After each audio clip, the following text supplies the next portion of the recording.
Masjid Al-Bushra Merbuk, macam mana kami boleh mencapai apa yang kami telah capai sekarang. Penjenamaan semula masjid yang mana sebelum ni dinamakan sebagai Masjid Jami' Pekan Merbuk, dan kemudian 2019 mendapat perkenan tuanku untuk dinamakan semula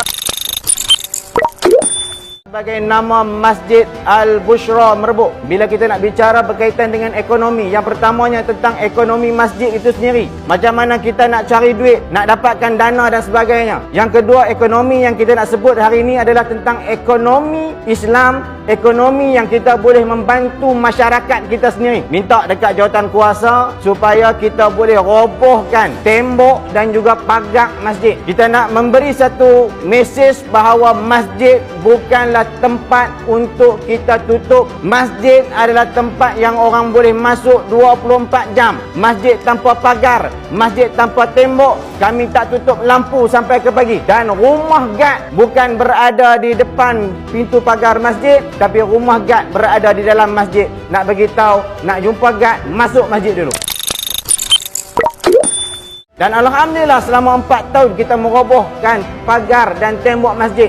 Wallahi sampai sekarang tak berlaku lagi pecah tabung masjid. Tak berlakunya pecah tabung dalam masjid. Kami ambil pula tabung, letak tepi jalan. Dan kita dipertandingkan, dicalonkan oleh Botek untuk dipertandingkan ASEAN Public Toilet Standard. Dan kita mendapat kejayaan tersebut dan diangkat penghargaan sebagai tandas awam standard ASEAN di peringkat kebangsaan baru-baru ini. Alhamdulillah kita siapkan air telaga wakaf yang mana masyarakat, anak karya sendiri yang berada berhampiran dan luar daripada karya boleh datang ke masjid untuk mendapatkan air secara percuma yang telah ditapis dan boleh terus diminum.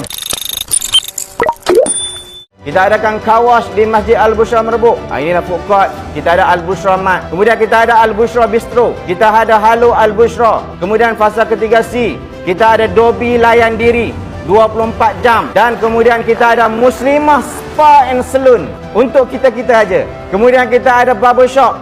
Dan kemudian kita ada Al-Bushra Studio. Kita ada Al-Bushra Cetak. Boleh buat banner dan sebagainya. Nak print apa pun semua kita boleh cetak. Nak buat baju dan sebagainya. Dan sekarang alhamdulillah hampir siap tandas yang lebih mesra kepada muslimah. Dan di antara pencapaian Masjid Al-Bushra Merbuk adalah Tokoh Ma'al Hijrah 2022 masjid terbaik negeri Kedah kategori luar bandar. Jangan pernah takut menggunakan duit orang infak. Jangan pernah takut menggunakan duit orang infak. Jangan pernah takut menggunakan duit orang infak. Sebab apa orang boleh berinfak, orang boleh bagi? Sebab orang tahu kita dah memanfaatkan duit dia.